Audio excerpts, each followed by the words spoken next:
Portanto, o fato de eu e você podermos conhecer a Deus face a face, no sentido da face que Ele se revela em Jesus, é um grande milagre, é um milagre da salvação, porque nós podemos conhecer a Deus e além de não morrer, nós podemos ter vida, porque Ele morre o nosso pecado e ressuscita para que nós tenhamos vida, e vida em abundância.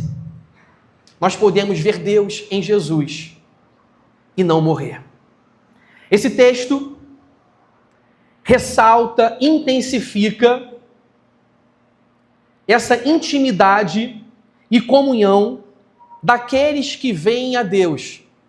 Porque esse texto, no versículo 11, tem 3 verbos. Quais são os verbos? Versículo 11.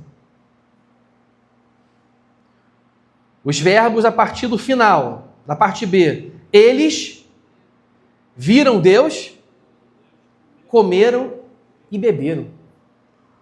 Gente, isso é muito mistério. Sou pentecostal não, mas é muito mistério. Se eu fosse pentecostal, eu falaria isso com minha voz distorcida, né? Mas é muito mistério. Eles viram Deus, comeram e beberam. Quando a gente conhece o Senhor e Salvador de nossas vidas, Jesus Cristo, a gente vê a glória de Deus na face dele. Hebreus capítulo 1 diz que Jesus é o resplendor da glória de Deus e a expressa imagem do seu ser. João 1 diz, ninguém viu a Deus, senão o unigênito. E João 1 diz, nós vimos a Deus, que se manifestou cheio de graça e verdade. Vocês sabem onde nós vemos Deus como cume, o ápice da revelação? Em Jesus. E não sou eu que estou dizendo, Jesus falou o seguinte, aquele que me vê, vê o Pai. Aquele que me vê, vê o Pai. Paulo vai dizer aos coríntios que aquele que disse das trevas seja feita a luz, ele resplandece e ilumina o conhecimento da glória de Deus na face de Cristo. A glória de Deus está na face de Jesus. Quem olha para Jesus vê a glória de Deus e não morre. Porque a glória de Deus está encapsulada, guardada, velada na natureza humana encarnada de Jesus, que vem na forma da manjedoura, da simplicidade, vem carregando a glória, mas ocultando o brilho da glória que nos levaria à morte. Ele vem como Cristo encarnado. Você quer conhecer a Deus, você quer ver a Deus, olha para Jesus. Você quer acreditar que é possível se relacionar com Deus, ter intimidade com Deus, olha para Jesus. Não há outro modo pelo qual Deus possa ser perto, amigo, companheiro, passear pelo jardim, estar conosco nas tardes gostosas dos dias, tomar café com a gente, chá com a gente, andar na rua com a gente, somente através de Jesus. E esse texto diz, eles viram a Deus, comeram e beberam. Quando a gente vê Deus na face de Jesus Cristo, além de conhecê-lo, a gente desfruta da intimidade e nós passamos a ter um banquete. Isso é ou não é um banquete? 74 pessoas viram, comeram e beberam. E a Bíblia fala até quando ela não fala. E ela não fala exaustivamente como isso aconteceu, para que a gente possa olhar para esse texto com reverência e dizer, isso é mistério. Não sei como isso aconteceu. Eu sei que teve um banquete. O ponto não é só que eles comeram comida e beberam líquido. O ponto não é só um acontecimento material, uma necessidade biológica. O ponto é comer e beberam. O ponto é que houve banquete, houve comunhão. E o Cristo encarnado, ele se assenta à mesa dos pecadores. O Cristo encarnado, vai na casa de Zaqueu, se assenta à mesa. O símbolo da era messiânica é o símbolo de uma mesa. Mesa de celebração, do casamento, das bodas do Cordeiro. O símbolo da aliança sacramental no Novo Testamento, o sacramento da ceia, é a mesa da ceia, onde Cristo é um anfitrião e acolhe à mesa os seus discípulos que comem pão e bebem o cálice da aliança.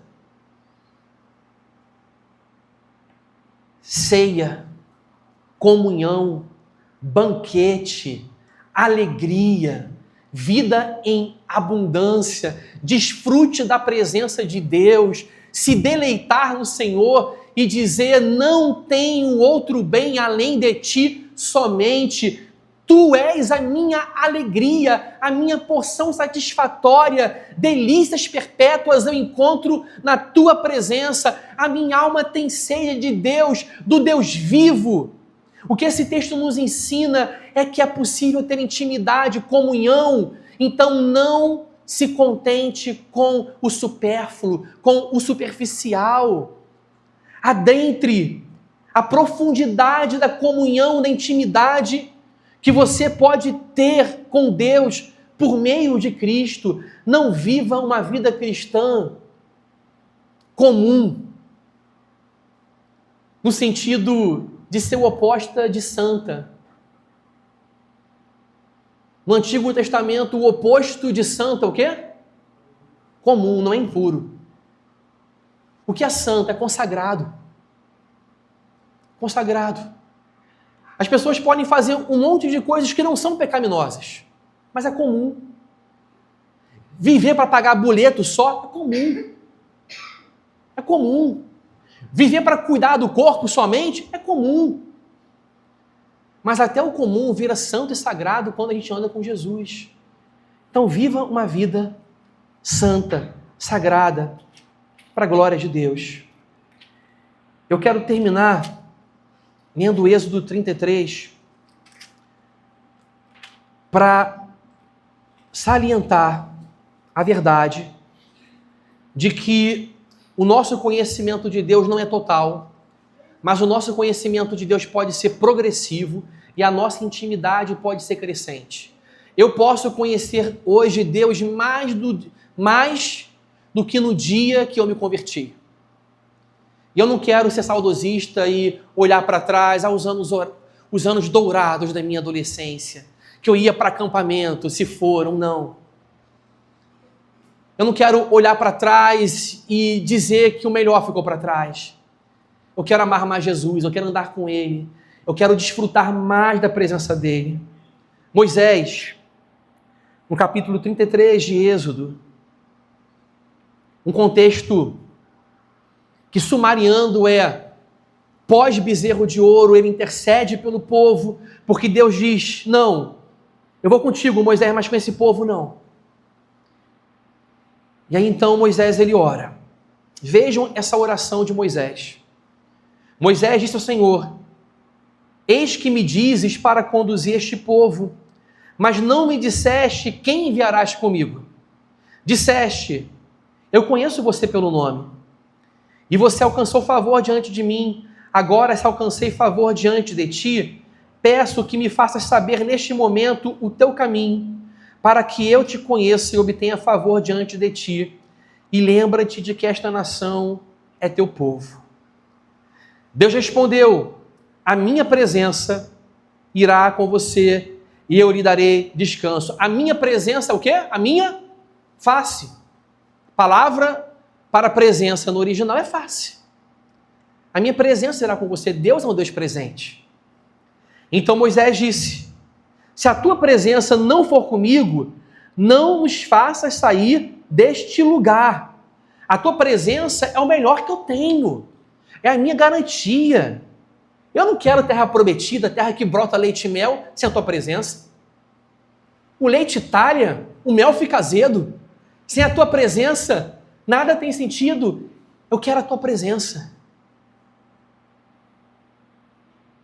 Pois como se poderá saber que alcançamos favor diante de ti, eu e o teu povo, Será que não é no fato de andares conosco, de maneira que somos separados, eu e teu povo, de todos os povos da terra? Moisés está dizendo o seguinte, que a certeza que nós temos da graça de Deus, da redenção, é a presença dele. Se a presença de Deus não está conosco, nós não podemos ter certeza da graça, do perdão e da redenção. Porque a presença de Deus é a grande promessa do Evangelho. É o grande presente. Deus é o Evangelho, Deus é a boa notícia. É a sua presença conosco. O Senhor disse a Moisés: farei também isto que você falou, porque você alcançou favor diante de mim e eu o conheço pelo nome. Então Moisés disse, e agora Moisés foi atrevido, ousado: peço que me mostres a tua glória. Aí você pergunta, e eu pergunto: Moisés viu a glória de Deus na sarça ardente, viu os prodígios de Deus no Egito. Moisés estava com outros 73 homens no monte, viu aquela superfície de safira, azul como o céu, viu Deus, comeu e bebeu, e agora ele diz: rogo-te que me mostres a tua glória. Ele podia pensar, o melhor ficou para o passado, sarça ardente, não tem como acontecer uma coisa tão gloriosa como aquela.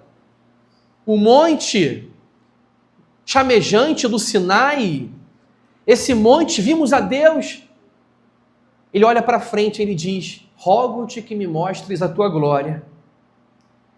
E olha a resposta do Senhor. O Senhor respondeu: farei passar toda a minha bondade diante de você e lhe proclamarei o nome do Senhor. Terei misericórdia de quem eu tiver misericórdia e me compadecerei de quem eu me compadecer. Rogo-te que me mostres a tua glória. Talvez Moisés tenha pensado, alguns teólogos sugerem isso, alguma coisa física, fugente, resplandecente. Mas nós não precisamos, para ver a glória de Deus, necessariamente de um brilho ofuscante. Porque a resposta divina para o pedido de ver a glória é: farei passar diante de ti a minha bondade. A glória de Deus é resumida na palavra bondade. Se nós descobrimos já que Deus é bom, que Ele nos ama, nós vimos a glória de Deus. Nós vimos a glória de Deus no unigênito, no Filho encarnado, que se manifestou cheio de graça e verdade. Mas seja como Moisés, tenha sede e fome de Deus. Sinta fome de Deus no seu coração doer, como você sente doer o seu estômago quando você tem fome por comida. Sabe quando você ama tanto os seus filhos e as suas filhas que você sente dor? Eu não sabia o que era isso até ser pai, e eu dizia isso para as minhas filhas. Quando elas eram crianças, eu sentia isso. Papai ama tanto que sente dor. O C.S. Lewis fala disso. Ame um cachorro, e se você amar um cachorro, você vai sentir dor, você vai sofrer.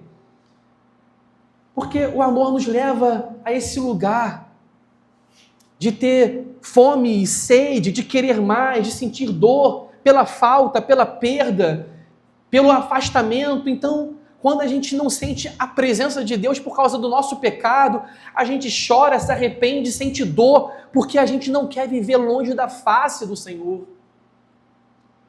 Tenha fome e sede do Senhor. Sinta essa dor, da saudade no coração. A minha alma tem sede de Deus, do Deus vivo. E depois disso, e acrescentou o Senhor: você não poderá ver a minha face, porque ninguém verá a minha face e viverá. A Bíblia não é cartesiana. Ninguém verá a minha face e viverá, e Jacó diz: vi Deus face a face e não morri.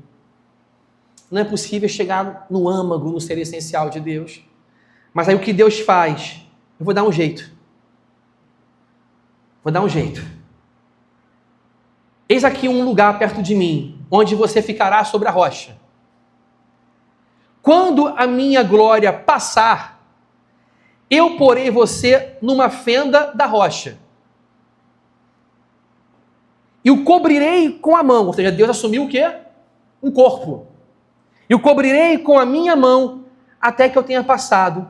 Depois, quando eu tirar a mão, você me verá pelas costas, mas a minha face ninguém verá. Deus não tem costas. Ele é invisível, incorpóreo, mas ele assume um corpo para se revelar. Você vai ficar na fenda da rocha, eu vou passar, e de relance, você vai ver as minhas costas. Martin Lloyd Jones, e aqui eu termino. Martin Lloyd Jones diz que aqui nós temos uma definição de avivamento. Avivamento é essa passagem da glória de Deus, é quando nós o vemos de costas. Isso é avivamento. É Deus passar. E a gente vê o relance, o borrão. As costas, quando o Senhor passa. Que o Senhor nos visite. Vamos ficar de pé.